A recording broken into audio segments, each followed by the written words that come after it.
জুলাই গণঅভ্যুত্থানের পর নতুন বাস্তবতায় দাঁড়িয়ে ভারত বাংলাদেশ সম্পর্ক। গত ১.৫ বছরে ঢাকা নয়াদিল্লির ঐতিহাসিক সম্পর্ক গিয়ে ঠেকেছে একেবারে তলানিতে। তবে নতুন সরকারের প্রথম কূটনৈতিক বার্তাতেই সেই সম্পর্ক পুনরুদ্ধারের প্রবল সম্ভাবনা তৈরি হয়েছে। ২৪ জুলাই গণঅভ্যুত্থানের মাধ্যমে পতন ঘটে ভারতের ঘনিষ্ঠ মিত্র হিসেবে পরিচিত শেখ হাসিনা সরকারের। ওই পরিবর্তনের পর অন্তর্বর্তী সরকারের সময়ে ঢাকা দিল্লি সম্পর্কে বাড়তে থাকে টানাপোড়েন। তখন স্পষ্ট হয়ে ওঠে রাজনৈতিক উত্তেজনা ও কূটনৈতিক দূরত্ব। এই প্রেক্ষাপটেই ত্রয়োদশ জাতীয় সংসদ নির্বাচনে বিএনপির নিরঙ্কুশ বিজয়ের পর সম্পর্ক পুনর্গঠনের প্রশ্ন সামনে আসে। নতুন সরকার দায়িত্ব নেয়ার আগেই প্রতিবেশী ভারতের সঙ্গে সম্পর্ক কোন পথে যাবে তা নিয়ে শুরু হয় নানা আলোচনা।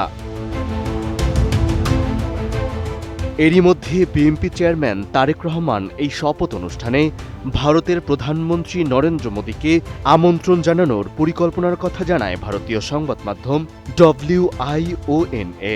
তাদের এক প্রতিবেদনে বলা হয়, এটি দুই দেশের সম্পর্ক স্বাভাবিক করার কৌশলগত উদ্যোগ। খুলে বলো ফ্যান্টাস্টিক নিমো খালাল বিস্কুট খায় সানিও স্ট্যাটাস দিছে ফ্যান্টাস্টিক। WION এর প্রতিবেদনে বিএনপির পররাষ্ট্র বিষয়ক উপদেষ্টা হুমায়ুন কবিরের বক্তব্যের বরাত দেয়া হয়। তিনি বলেন, আঞ্চলিক স্থিতিশীলতা তারেক রহমানের পররাষ্ট্রনীতির গুরুত্বপূর্ণ অংশ।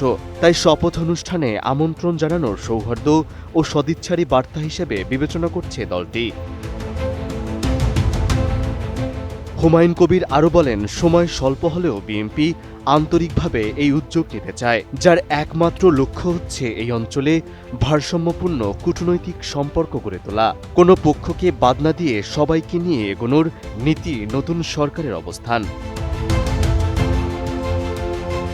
বিএনপির শীর্ষস্থানীয় একাধিক নেতাদের বক্তব্য থেকে জানা যায়, সার্ক ও বিমস্টেকের মতো আঞ্চলিক ফোরামকে সক্রিয় করার বিষয়েও গুরুত্ব দেওয়া হচ্ছে। প্রতিবেশী রাষ্ট্রগুলোর সঙ্গে রাজনৈতিক ও অর্থনৈতিক সহযোগিতা বাড়ানোই তাদের মূল লক্ষ্য। এছাড়াও ভারতের একাধিক গণমাধ্যমে এই তথ্য উঠে এসেছে। তার মধ্যে সংবাদ মাধ্যম ইন্ডিয়া টুডের এক প্রতিবেদনে বলা হয়, শপথ অনুষ্ঠানে আঞ্চলিক রাষ্ট্রপ্রধানদের আমন্ত্রণ জানানো হতে পারে। আমন্ত্রণ গ্রহণ করলে মোদির উপস্থিতি ভারত বাংলাদেশ সম্পর্কের নতুন অধ্যায়ের প্রতীক হতে পারে বলে প্রতিবেদনে উল্লেখ করা হয়।